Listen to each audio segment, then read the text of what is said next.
1,23 francs CFA sans les virements bancaires et les transferts d'argent.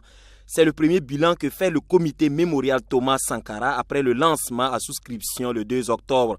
En une dizaine de jours, des réactions sont déjà enregistrées et le comité s'en réjouit. Nous venons de donner les bilans partiels de la première journée de lancement de la souscription populaire.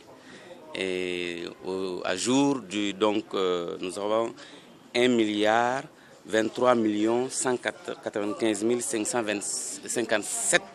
francs CFA qui sont donc collectés à ce jour.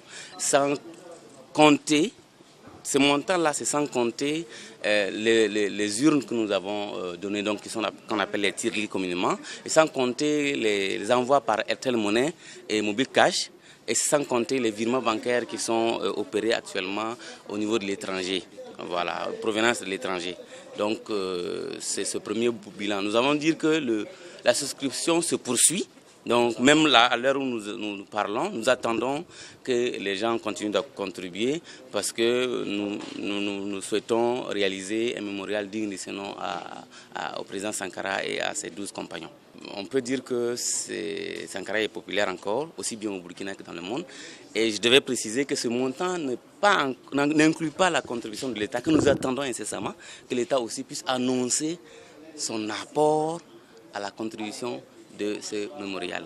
Outre le bilan des souscriptions, un programme d'activité est prévu pour la commémoration des 30 ans de l'assassinat du père de la révolution burkinabé et ses compagnons d'infortune. Ce trentenaire du comité sera commémoré dans une trentaine de pays à travers le monde. La commémoration du trentenaire de l'assassinat de Sankara, nous avons fait la comptabilité hier. Ça se commémore dans au moins une trentaine de pays à travers le monde, y compris au Burkina et à l'intérieur des villes du Burkina. Pour ce qui est de Ouagadougou, nous avons plusieurs activités qui sont organisées. Une des premières activités, très tôt le matin, à 8 h, c'est une procession que nous demandons à toutes les personnes assoiffées de justice.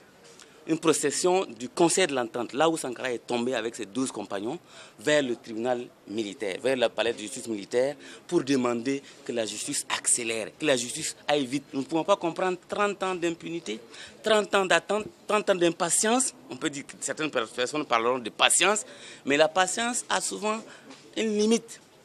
Nous attendons que la justice soit faite pour Sankara, parce qu'au-delà du mémorial qui est une justice morale, nous avons aussi besoin de la justice des hommes. Un concours architectural est lancé par ailleurs pour la construction du mémorial Thomas Sankara. Jusque-là, le coût de ce mémorial n'est pas connu et les souscriptions se poursuivent.